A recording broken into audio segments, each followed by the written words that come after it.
خوست کې د طالبانو او پاکستاني پوځ ترمنځ جنگ بیا پیل شوی. د ثقیله وسلو کارول او د یو بل طالب شهادت.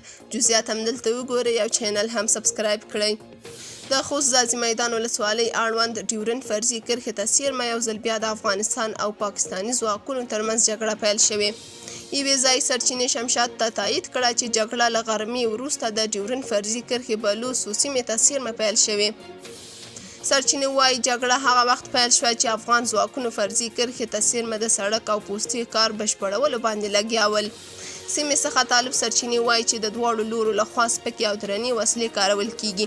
ټولنیزو رسنیو کې طالب فعالانو خبر ورکړی چې نن هم د زبیر په نوم یو طالب سرتیره شهید شوی، خو پاکستاني لوري ته هم د سختو تلفاتو اړولو خبر ورکړی. طالبانو همداراز د جګړې سیمې ته تازه دمي پوځیان او ټانکونه هم وړي دي. پاکستاني رسنیو خبر خپور کړی چې د دوی پوځي الوتکې هم سیمې ته رسېدلي. یاده دې وي چې د څو ورځو راهیسې په ځاځي میدان کې د طالبانو او پاکستاني ځواکونو ترمنځ جګړه روانه ده چې پاکستاني ځواکونه د 6 طالبانو د شهادت خبره کوي، خو طالبان بیا وایي چې 5 پاکستاني پوځیان یې وژلي، 2 پوستې یې تخریب کړي او همدارنګه د دوی یو سرتیره شهید شوی.